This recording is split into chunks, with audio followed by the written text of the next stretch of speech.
different is your comfort level right now than a year ago? Oh, it's a huge difference. You know, coming in last year, obviously I learned the system quick, but as you see in the first scrimmage, it's just a totally different atmosphere coming into that. But I can see the guys are rallying around me a lot. We got a lot of good chemistry, O-line and the receivers and stuff, and it's going well. What did the Liberty Bowl performance and just late season do for your overall confidence and ability to lead these guys because you've proven it now on the field? I think it helped a lot with confidence and with guys following me. They believed in me a lot more. You know, I showed out a little bit early in the season. We kind of had a lull, and then I showed them what I could do. And I think they're following me a lot more, and they're seeing me more as a leader than they did before. Kyle, can you take us back to last August and the day that you were told that you weren't going to be the starter? What do you remember about that day and that experience? You know, that day was probably my toughest day I've been here, obviously. You know, I've worked my butt off for 7 months for the job. You know, I came in, thought I had it. Kenny obviously deserved it. You know, he came out and showed out that first game.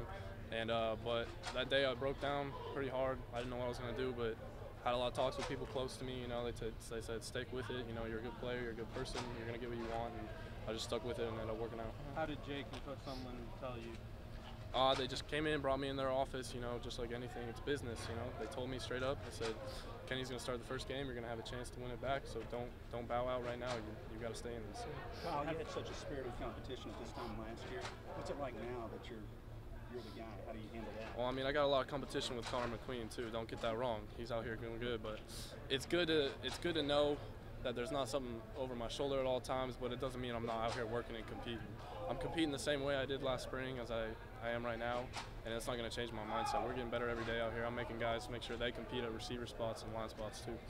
Kyle, what would you like to accomplish during spring practice? Probably the biggest thing was to get our chemistry with the receivers down. You know, last year you saw we didn't have a lot of chemistry. We had a lot of guys kind of off because they were used to how Johnny played, and then we're used to how me and Kenny played. So they're getting used to how we play now, and we're really trying to work hard on where they need to be on the field and stuff like that. So that's going to be the biggest thing. During the course of last season, how did you hang in there, keep your head in it when Kenny was starting, and then of course along the way you got your chance as well? You just never know what's going to happen, you know. He could suffer, God forbidding, a bad injury or something like that where I'd have to step in, or what happened in the season, you know, he had a lull in play, so I stepped in. So you just never know, man. I mean, it was hard. I had a lot of help from my family, a lot of help from my close friends just telling me to stick in. I didn't want to stick in at points, but I had to, and it worked out. Spav mentioned that when he reopened the competition that you came to his office and asked him if it was serious and it was for real, were you going to get a real chance? What do you remember about that conversation? Well, I think what I remember is that day I texted him. It was the first day of the bye week, and I texted him, asked him if I could go talk to him in his office. And I came up and talked to him. I said, look, I think I deserve a shot at this. I want a chance. I want to reopen. And he already set his mind on reopening before I got in there. So it was a mutual decision, and I was ready to get after it. How gratifying was it once that moment came and you were told you were starting for Louisiana Monroe? I mean, for about 10 seconds, it was real. I was excited about it, but I knew after that I still had to prove myself. And I had to work hard and work even harder than I did before. Did you ever consider transferring? Did it ever cross your mind?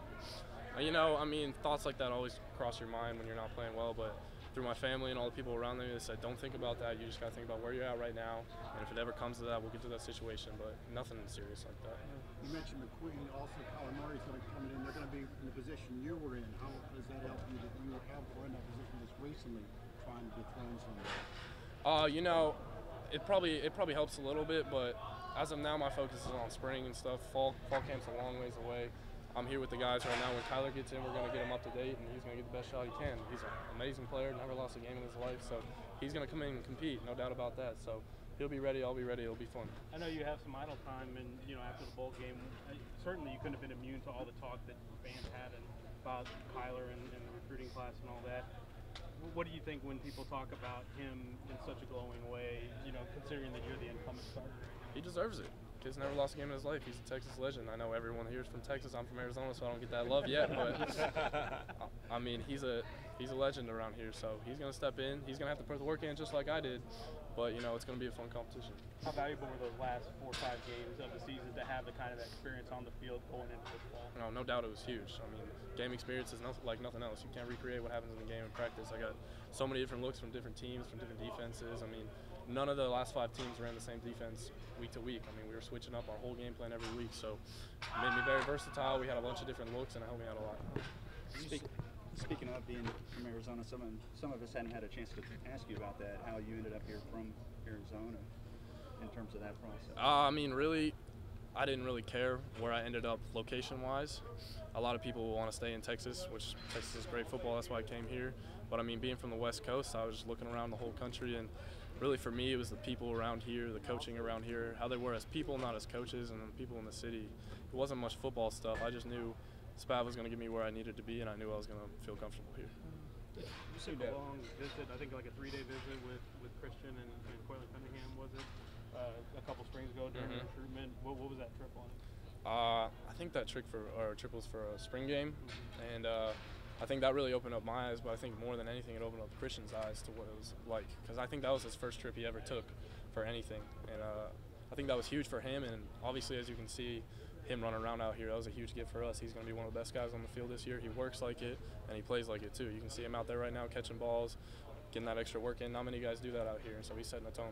Last year, you seemed to have great chemistry, natural chemistry with Josh Reynolds. He's not here this spring. In some ways, could that be a good benefit for you to work on chemistry with Speedy and some of these other guys? Yeah, no doubt. I think that's big. I think me and SPAV talked about that coming into spring, that, I mean, not to knock it, but him being hurt, it frees up other time for other guys like Damian coming in and Josh, Jeremy and people like that. And so when Josh is tired and we need other guys to step up, it'll be better because we have that chemistry now.